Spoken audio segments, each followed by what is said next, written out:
The sky glowed faintly as the fractures began to seal, but the air was heavy, suffocating, as if holding its breath for what was to come.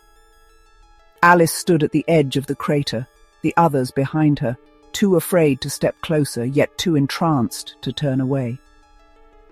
The glowing orb pulsed faintly at the center, and the ground around it shimmered with an eerie liquid light that seemed alive. The creatures, the towering insect-like beings, moved with silent purpose, their crystal eyes fixed on Alice. They weren't attacking, but their presence was suffocating.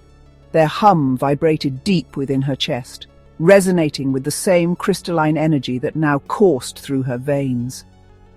"Why us?" Alice whispered, her voice barely audible.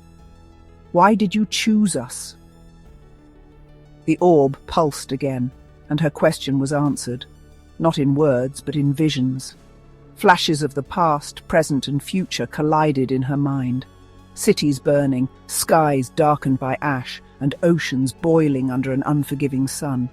Humanity scrambling for answers, for salvation, but too blind to see that it had already been offered and ignored. Then came the faces, not of the wanderers, but of the creatures. They weren't just guardians, they were survivors. They were the remnants of another species that had failed to make the right choice when their time came. And now they were here to ensure humanity didn't repeat their mistakes, or perish trying. "What are they showing you?"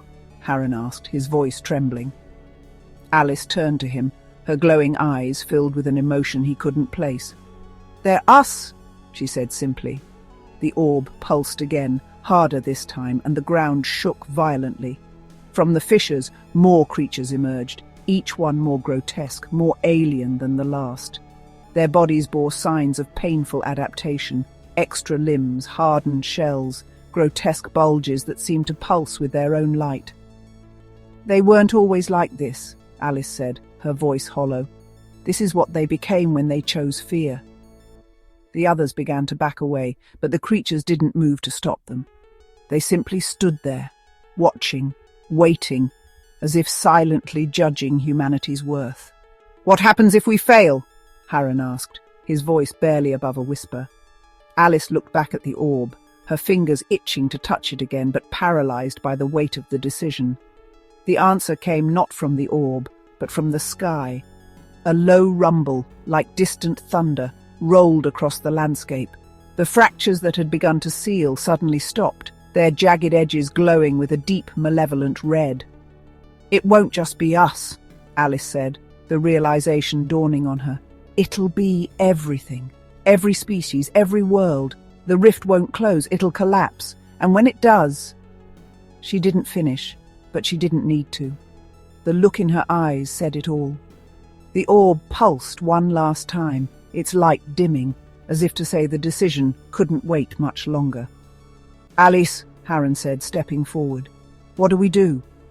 She turned to face him, but before she could speak, the ground beneath the orb cracked open, and from its depths came a sound that wasn't just a noise but a feeling, a cold, piercing wail that seemed to reach into their very souls. And then the orb shattered, a wave of light exploded outward, knocking them all to the ground. When Alice opened her eyes, the world around her had changed. The creatures were gone. The sky was black, but not with night. There were no stars, no moon, just an endless void. In the distance, faint figures moved. They were human, but their forms were twisted, warped. Shadows clung to them like a second skin, and their movements were jerky, unnatural. "This isn't real," Harren said, his voice shaking. "It can't be." "It's a warning," Alice said, her voice breaking. "It's what's coming if we fail." The figures began to move closer, their faces becoming clearer. They weren't strangers, they were familiar. "Alice," Harren's voice was barely a whisper now. "That's us." And then the vision faded, leaving them back at the edge of the crater. The orb was whole again, pulsing faintly as if waiting for their choice. But the hum in the air was louder now, and the sky, though mending, had begun to crack anew.